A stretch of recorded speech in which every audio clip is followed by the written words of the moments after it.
The film opens with a brief but eerie scene. Someone is digging into the ground. For a split second, we glimpse a human body being buried.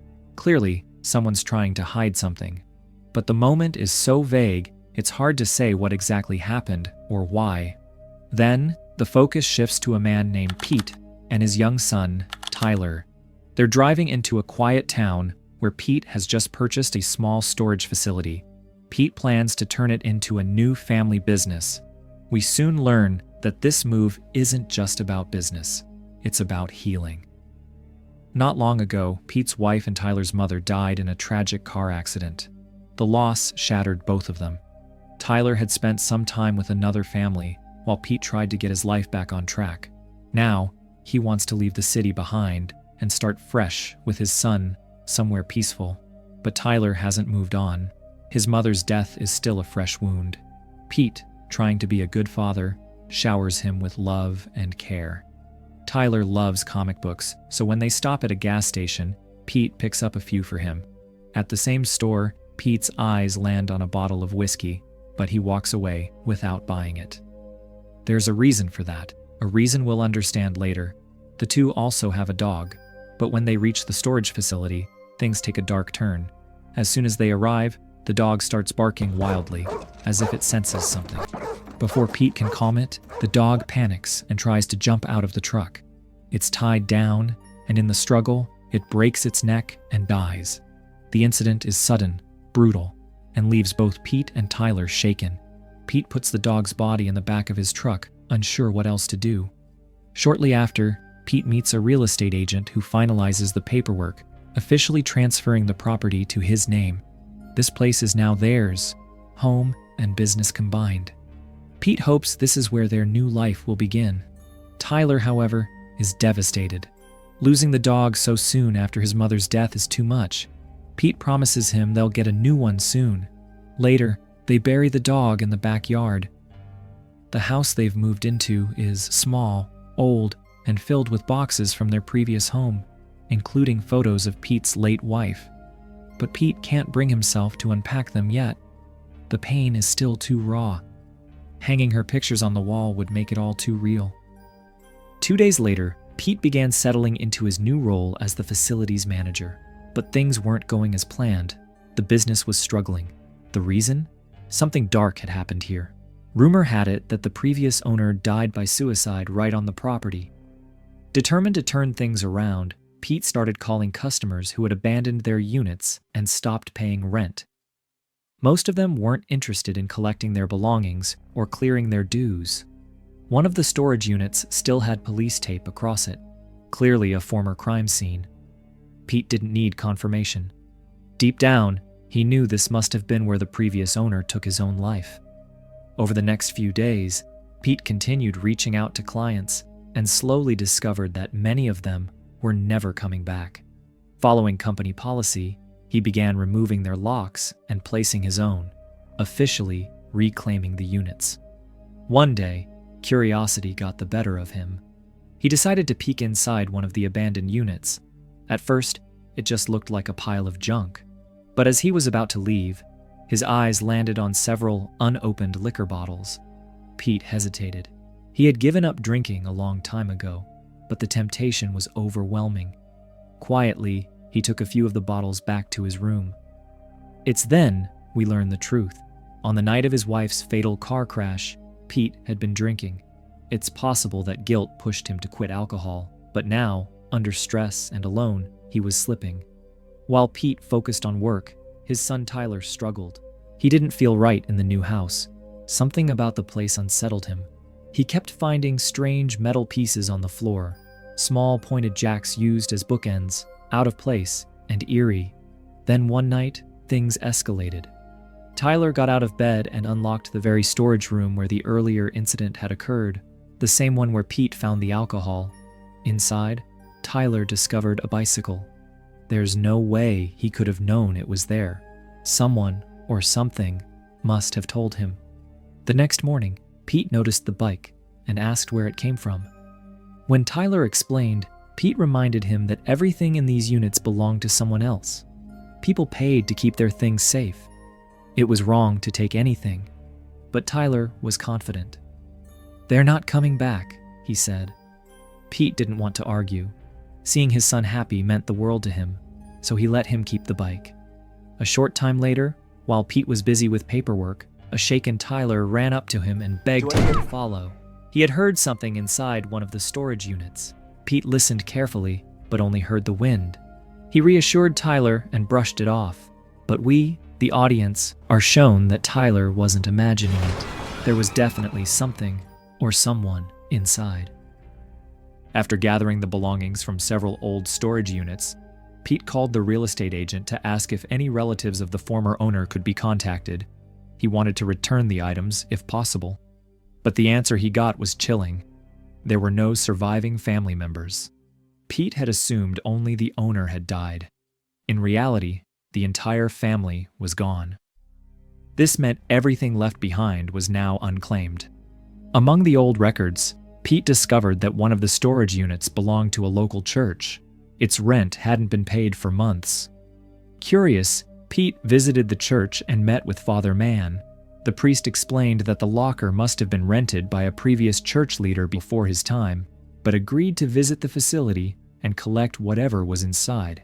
Pete even offered a discount if the church wanted to keep the items, but Father Mann politely declined.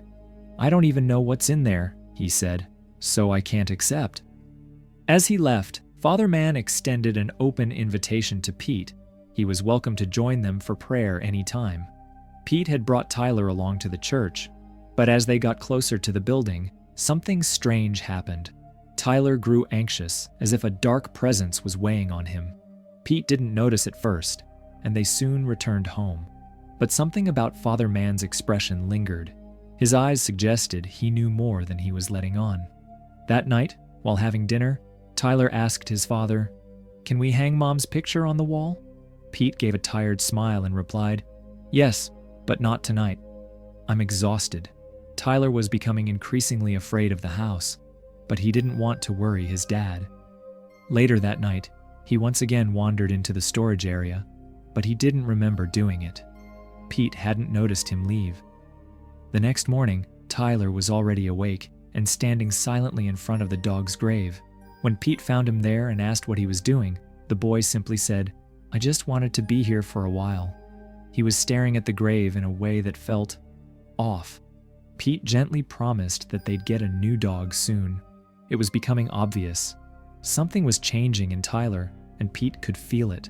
Concerned, he reached out to a local psychiatrist named Dr. Young and scheduled an appointment.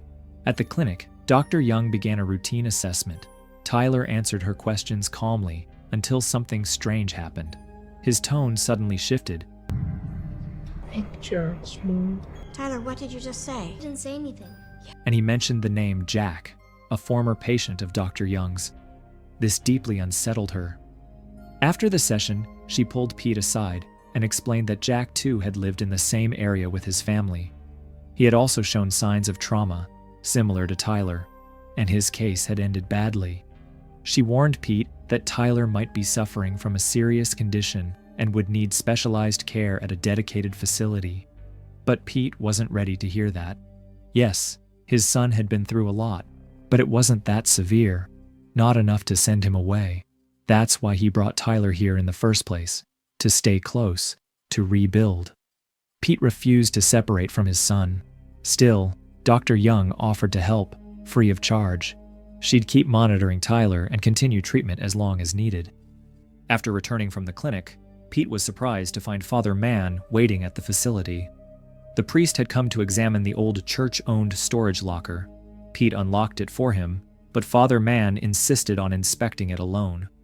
Respecting his privacy, Pete stepped away. Later that evening, the priest had cleared the unit and packed everything up. Before leaving, he asked Pete a curious question. Was there another locker? Perhaps one registered under a Father William, or anything church-related? Pete checked his records but found no such entry. With no further leads, Father Mann left. The next morning, Tyler woke up unusually early and began wandering through the facility again. He ended up at locker 197, the same one where he'd previously found the bicycle. Inside a cupboard, he discovered a Bible and a key labeled Locker 105. With a sense of mysterious excitement, he unlocked 105 and stepped inside. We don't see what he found, but this was the same unit where Tyler had earlier claimed to hear a voice. Something, or someone, was in there. Later, Pete found Tyler back in the office. But something about him had changed. His behavior was off, distant. Just then, Dr. Young arrived unexpectedly. Alarmed by her recent review of Jack's case files, the former patient Tyler had eerily mentioned, she decided to check in. Pete was confused to see her, but Dr. Young explained that Jack's case had ended tragically, and the similarities between the two boys were growing. She urged Pete once again to get professional treatment for Tyler, but Pete, still clinging to hope and denial, refused and asked her to leave. That night, alone with his thoughts and drowning in stress, Pete reopened Jack's case files. His mind was racing. He worried about his failing business, and now, more than ever, about his son. To cope, he poured himself a drink. Later, when he went to check on Tyler, the boy said something deeply disturbing. "I can smell alcohol on you. Wasn't it the same the night you killed Mom?"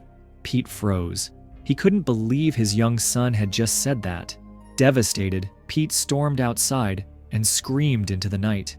He drank more.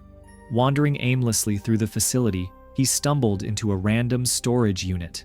Inside, he found an old tape recorder and some cassettes. He pressed play. The recording revealed a terrifying exorcism, one performed on a boy named Michael Gibbons. The voice on the tape was chilling. It wasn't just any possession story. This was a case the previous owner hadn't known about, and neither had Pete. Meanwhile, Tyler was having horrible nightmares. The next morning, Pete found Tyler upset. He had wet the bed. Instead of scolding him, Pete gently reassured him. "It's okay. It happens." They shared a moment. Tyler then asked, "Dad, am I sick? Is something wrong with me?" Pete hugged him. "Don't ever think that." But outside, things were getting darker. When Pete walked into the backyard, he saw something that shook him. His dog's grave had been dug up. Furious, he checked the security footage. What he saw left him speechless. The person who had disturbed the grave was his own son. And the most unsettling part? Tyler had no memory of doing it. Furious and confused, Pete confronted Tyler. He demanded answers, asking why he dug up their dog's grave. But Tyler looked genuinely clueless, as if he had no idea what Pete was talking about. Pete then discovered the dog's corpse had been placed inside one of the storage units, and it was in terrible condition. The sight left him shaken. Realizing something was deeply wrong, Pete called Dr. Young. He explained what Tyler had done, but insisted his son wasn't lying. "He doesn't remember doing any of it," Pete said. "Whatever happened, it wasn't intentional." Dr. Young tried to reassure him. "I'll come over as soon as I can," she promised. Meanwhile, Pete searched for Tyler. He found him standing in front of the now dug-up grave, right outside the storage locker where the dog's body had been hidden. Pete rushed over, pulled him away gently, and apologized. "I was wrong," he admitted. "I know this wasn't you." A few hours later, Dr. Young arrived and began another session with Tyler. But this time, something darker emerged. Tyler wasn't himself. His voice changed, his demeanor turned aggressive, and he began blaming Dr. Young for Jack's death. "It was your fault," he hissed. This horrifying outburst confirmed what Dr. Young feared. Tyler was no longer in control. She again pleaded with Pete to send him for professional care, but once more, Pete refused. He couldn't bring himself to give up on his son. Disheartened, Dr. Young left. Meanwhile, Pete had stumbled upon a second church-owned locker, one tied to Father William and the exorcism tapes. Later that night, Tyler, now eerily calm, asked his father, "Are you going to send me away?" Pete looked him in the eyes and said, "No, you're not going anywhere. We're in this together." Tyler's smile in response wasn't innocent. It was sinister. That smile said everything. Whatever came out of locker 105 had now taken root inside him. That night, Pete sat alone and listened to more of the tapes, recordings of the exorcism of Michael Gibbons. What he heard was horrifying. The ceremony, had gone terribly wrong. It sounded as though Father William had actually killed the boy, believing a demon lived inside him. Then Pete heard something unmistakable, Father Mann's voice. It all clicked. Father Mann had known. He had been involved in the exorcism from the beginning, but had pretended to be unaware when Pete questioned him. Now, armed with this knowledge, Pete tried to contact the church. He wanted to confront Mann. It all made sense. When Mann had asked about a second locker, he was trying to hide something. Those tapes could land him in prison. Maybe Michael didn't die from possession. Maybe Mann and William were responsible. Later that night, as Pete obsessively reviewed the evidence, something else was unfolding. Tyler, or whatever was inside him, had cleverly manipulated the situation. He said just enough to make Dr. Young believe he was in danger from his own father. Instead of calling child services or the police, she rushed to the storage facility alone. Tyler was already waiting. She entered the same cursed locker, and we don't need to see what happens next. We can guess. Later, while reviewing the CCTV footage, Pete saw it all. He watched Dr. Young walk into the unit and never come out. When he checked the locker, her lifeless body was there. Pete was devastated. His son, his own flesh and blood, had done this. Or rather, something inside his son had. With no other choice, Pete buried her body alongside the dogs in the backyard, hoping to keep it secret, at least for now. By morning, Pete was in the garage, scrubbing the bloodstains off the floor, trying to cover up the horror from the night before. As he cleaned, he noticed cracks in the concrete. Something compelled him to dig. What he found was chilling. The skeletal remains of a small child. They belonged to the missing boy, one who, according to local rumors, had vanished years ago. And the most horrifying part? He was buried by his own father, who later took his own life. Pete staggered back in shock. Outside, we see that Father Mann has received Pete's message, the one revealing what he'd uncovered in the exorcism tapes. Without telling anyone, Mann arrives at the property alone. He finds Tyler playing in the yard. When asked where Pete is, Tyler innocently replies, "He's cleaning up. I did something wrong." His words and his tone send a chill down the priest's spine. "Can you show me where he is?" Mann asks. Tyler leads him toward the garage, but as they walk, Mann suddenly stops. "I know who you are," he says, eyes narrowing. "You were inside Michael Gibbons too. We tried to send you to hell, but we failed." He was talking to the demon. The demon's name, we now learn, is Baal, a powerful ancient entity mentioned in the records. Not tied to any one religion, Baal is part beast, part man, and known for possessing children. And in that moment, Father Mann knows it's returned, stronger than ever. As Tyler and the priest reach the garage, Pete comes charging at them, furious, trying to protect his son. But the garage door slams shut, trapping Pete inside. Outside, Father Mann begins the exorcism. He chants with force and desperation, knowing he's running out of time. Inside, Pete frantically tries to break free. He reaches through a gap in the door and manages to injure the priest's leg, knocking him down. But it's too late.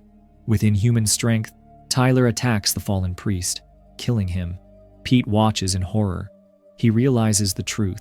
Whatever lived inside his son had completely taken over. The police arrive soon after and arrest Pete. Powerless and devastated, he's taken away, while Tyler, now fully consumed by the demon, stands in the yard, staring blankly. A slow, evil smile spreads across his face, and that's where the film ends. But one lingering question haunts the story. Why this place? Why were children only being possessed here? The film never answers that directly, but one theory suggests that hidden inside one of these old storage lockers is a cursed, ancient object, a relic that allowed Baal to cross into our world. Over the years, every family that lived here lost a child to possession, but until now, those children were killed before the demon could spread. Only Tyler survived. And now, evil has a new vessel. A quiet apocalypse has begun.